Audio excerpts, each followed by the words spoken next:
जय श्री राम। कल हम लोग चर्चा कर रहे थे कि प्रभु श्री राम जी अगस्त मुनि के आश्रम में पहुँचे हैं और वहाँ अगस्त मुनि से कुछ उनकी चर्चा प्रारंभ हुई, जबकि अगस्त मुनि ने उनका बड़ा स्वागत किया है। उनके लिए फल, मूल, रस आदि का प्रबंध किया। तभी अगस्त मुनि ने कहा, राजन, ये पूर्व काल की बात है कि महाराजा मनु, जो प्रथम राजा माने गए हैं, उन्होंने अपनी बहुत अवधि तक राज्य किया और राज करने के बाद उन्होंने आखिर में जब उनको ये महसूस हुआ कि अब शायद मेरी उम्र काफ़ी हो चुकी है, तब उन्होंने अपने पुत्र इक्ष्वाकु को राज्य सौंप दिया और स्वयं तपस्या के लिए वन में चले गए।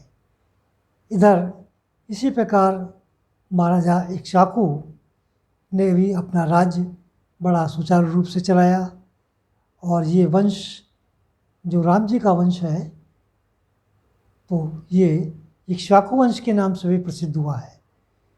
तो प्रभु श्री राम जी थोड़ा सा इसके बारे में और जानना चाहते थे। वहाँ का मुनिवर थोड़ा सा इसके बारे में विस्तृत व्याख्यान कीजिए।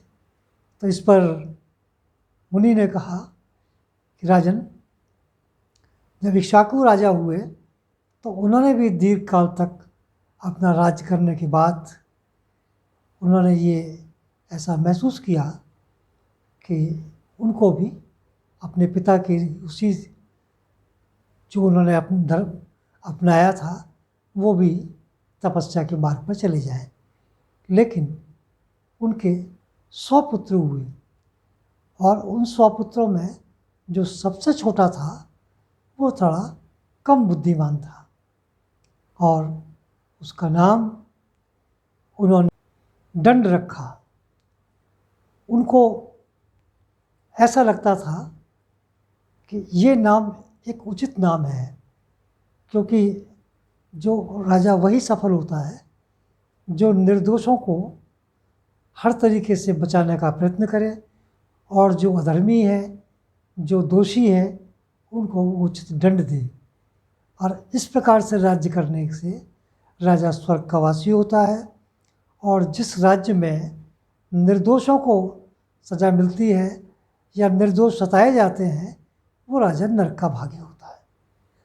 तो इस प्रकार जो महाराजा दंड हुए, उनको इक्ष्वाकु जी ने शैवाल पर्वत और विंध्य पर्वत के बीच का जो हिस्सा था वो राज्य उनको दे दिया और उसका नाम रखा मधुवंत। तो ये मधुवंत जो नगरी थी, ये राजा दंड ने बहुत ही सुचारू रूप से बसाई और वहाँ के पुरोहित हुए शुक्राचार्य जी। तो शुक्राचार्य जी के निर्देश में राजा दंड बड़ा सफलतापूर्वक अपना शासन चला रहे थे। लेकिन इसी बीच में एक घटना घटी कि जो राजा थे दंड, वो एक दिन अकेले जंगल में घूम रहे थे। ये राजा लोग ऐसा घूमते ही थे, आखेट करते थे। तो इसी बीच में उनकी निगाह एक भार्गव पुत्री जिसका नाम था अर्जा, उस पर जा टिकी। अर्जा अपने समय की सबसे खूबसूरत स्त्रियों में थी। राजा दंड ने उनसे समागम का प्रस्ताव रखा। इस पर अर्जा ने कहा कि इसके लिए आपको मेरे पिता भार्गव से सहमति लेनी पड़ेगी और विवाह करना पड़ेगा। बस फिर क्या था, राजा ने उन पर बलपूर्वक अपनी इच्छा पूर्ण कर ली। इसके बाद वो अर्जा बेचारी रोती रही और वो उस मार्ग में खड़ी हो गई जो उसके घर तक जाने का मार्ग था। लेकिन इसी बीच में कुछ लोगों को जब इस बात का ज्ञान हुआ तो उन्होंने जा कर के उसके पिता से ये सब पूरा विवरण बता दिया कि ऐसा ऐसा महाराजा दंड ने स्वयं किया है। बस शुक्राचार्य जी ने उनको वहीं बैठे बैठे श्राप दे दिया कि तुम्हारे राज्य में इंद्र आदि देवताओं के द्वारा 7 दिन तक लगातार धूल की वर्षा होगी और इन्हीं 7 दिनों में जो आपके राज्य में चर अचर प्राणी जीव जंतु जो भी है वो सब समाप्त हो जाने चाहिए। अर्थात कुल मिलाकर के उन राज्य का राजा सहित समापन का उन्होंने एक तरह से श्राप दे दिया। और इसके बाद उन्होंने इंद्रदेव से प्रार्थना की कि ऐसा ही होना चाहिए। बस फिर क्या था, और इसके बावजूद उन्होंने इस पुत्री से कहा कि देखो यहाँ पर 1 योजन का जो तालाब है, तुम यहाँ बैठ कर के अब तुम तपस्या करो और इसके अलावा कोई समाधान नहीं है। और जो उनके खास लोग थे उनको ये राज्य छोड़ने की उन्होंने आज्ञा दे दी। इस प्रकार वहाँ पर धूल की वर्षा हुई और वर्षा होने के बाद वो राज्य में कुछ भी नहीं बचा। तो उसका नाम बाद में दंडकारण्य पड़ा, क्योंकि बाद में धीरे धीरे जैसे समय बीतता गया तो वहाँ कुछ तपस्वी आकर के बस गए। तो ये दंडकारण्य की राजन कहानी है। तो प्रभु श्री राम जी को बड़ा आश्चर्य हुआ कि 7 दिन के अंदर या 7 रातों के अंदर ऐसा वहाँ पर हो गया।